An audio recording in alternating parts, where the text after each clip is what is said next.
essa necessidade de valorização eu enfocava não só a necessidade de valorizar o professor, possibilitando que ele fizesse cursos que não se tinha, professor não tinha direito a nada. Nós éramos, da Escola Parque, classe, nós éramos os privilegiados, mas os outros não tinham direito a coisa nenhuma. Não tinha nenhuma assistência, não tinha cursos que lhe possibilitassem uma melhoria, um avanço educacional, e o salário uma vergonha.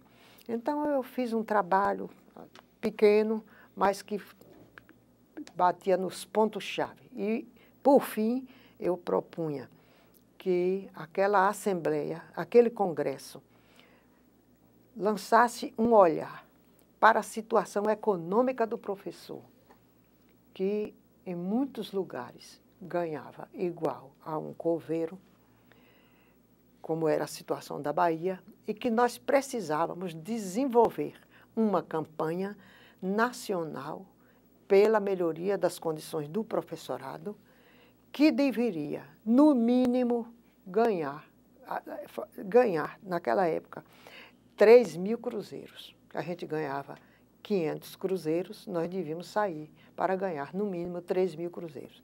E aí lançava, assim, mais ou menos as bases do que seria essa campanha. Cada estado, através dos seus órgãos de classe, encampariam essa campanha. A tese foi aprovada com muito entusiasmo. O pessoal da minha Sociedade Unificadora dos Professores Primários não ficou muito feliz, não. Quem resolve isso é o governo é que resolve. O governo resolverá na medida em que nós reivindicarmos. Nós temos que começar a nossa luta.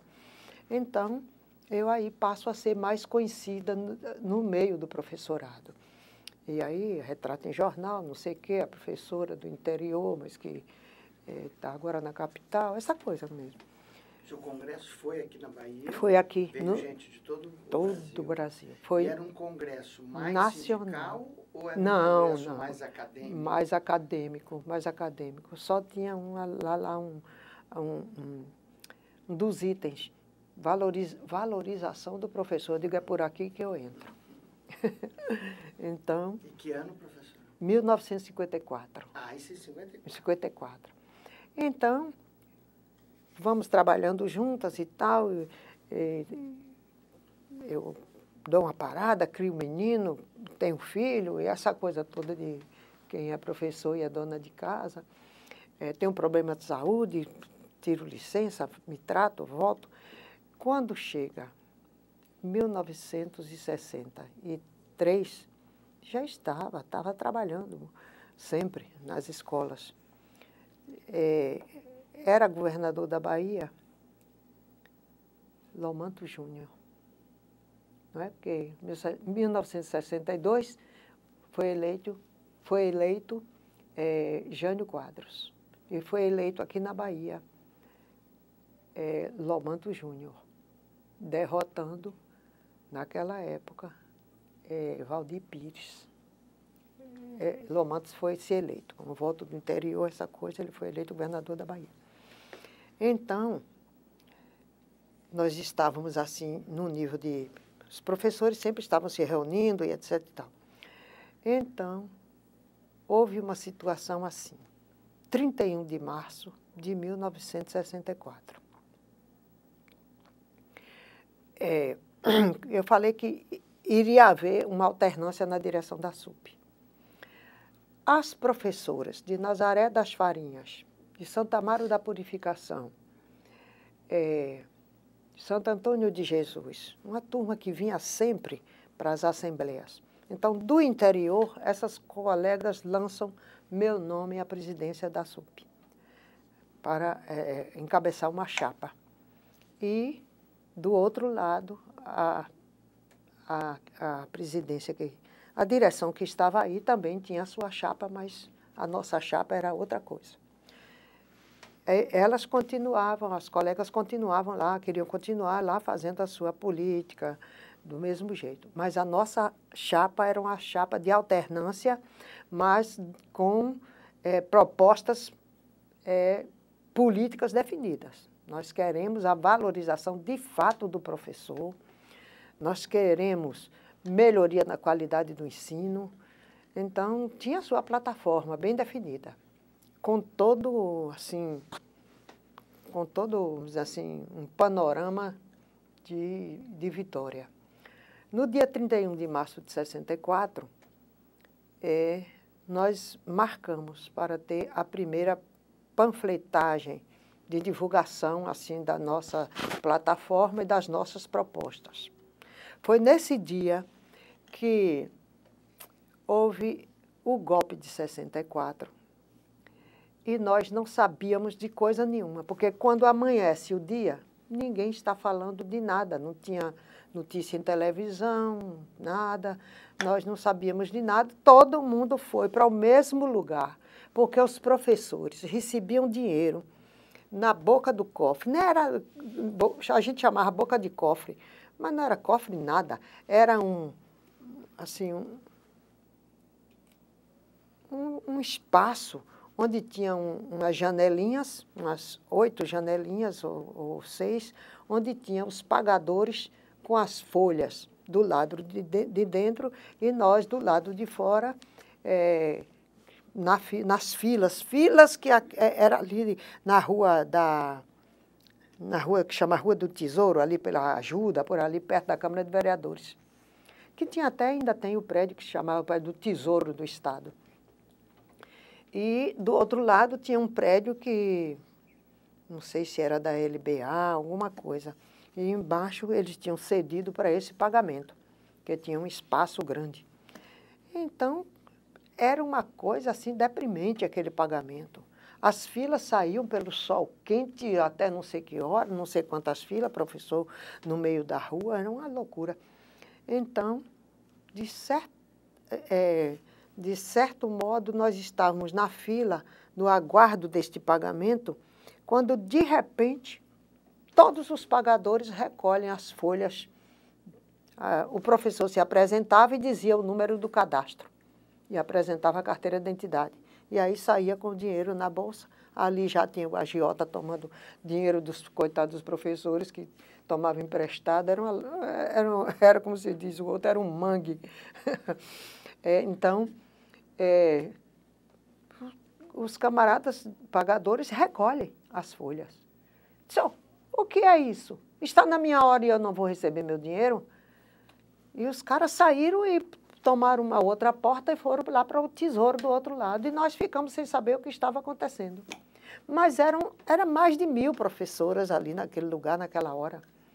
Então, tomaram as folhas, a mulher grita como o diabo, tomaram as folhas, o dinheiro não vai ser pago, e o que é que está acontecendo e tal. E aí gritaram o meu nome, Amabília, vem cá, nos ajuda aqui a resolver, para onde o que é que nós vamos fazer? Mas nós estávamos num nível de politização bom. Então, não há outro caminho. Isso é um desrespeito. Tomaram as folhas e não nos disseram nada e nós não vamos ter dinheiro. Não há outro caminho. Vamos nos dirigir ao Palácio da Aclamação, onde está o governador, para saber o que é que está acontecendo. Nós não sabíamos de golpe de 64. E aí nos dirigimos para lá. Eu não sei em que instante essas professoras arranjaram ali pelo Armarinho Antunes, na Rua da Ajuda, que tinha um armarinho ali, acho que hoje não tem mais. E no instante foi cartolina, foi pilote, e foi cartaz, e queremos nosso dinheiro, e não sei o que tal. E lá se vai a caminhada bonita até de lá da Ajuda, ali junto da Câmara de Vereadores, até o Palácio da Aclamação. Mais de 1000 professores. Quando chegamos lá, o portão fechado. Mas o governador estava lá dentro. E aí nós queremos falar com o governador, essa coisa de manifestação que todo mundo fala, todo mundo grita. Eu sei que veio um assessor do governador, por nome Alaor Coutinho, me lembro bastante. E então, eu já conhecia Alaor de outras oportunidades, então falamos com ele. Professor, o que é que está havendo? Tomaram as folhas de pagamento, recolheram e não nos deram nenhuma satisfação. Todos os professores ficaram sem dinheiro. E aí foi aquele mitinho na porta do palácio e nada de mandar abrir o portão. E cada hora a gente gritava mais. Até que veio uma ordem de Lomanto que fizesse uma comissão e que mandasse entrar umas 3 ou 4 pessoas. Então, as colegas escolheram a mim, ao Otávio Drummond, que era presidente da Associação dos Funcionários Públicos, um outro rapaz que se infiltrou entre nós, que eu não me lembro exatamente quem era, depois é que eu soube que este daí era um policial disfarçado de professor, como antigamente se chamava, um tira. E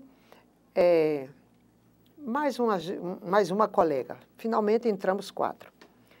Quando lá chegamos em cima para falar com Lomanto, havia um clima de muita apreensão.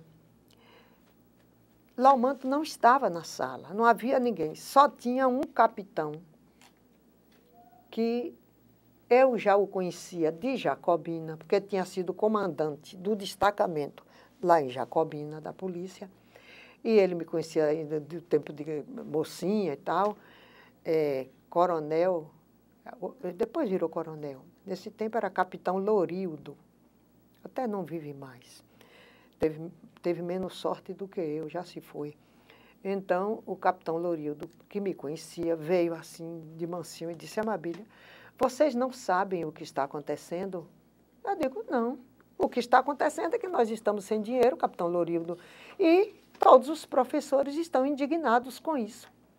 Amabília, há um movimento muito sério que está vindo de Minas Gerais em direção ao Rio de Janeiro. Há um movimento revolucionário no país.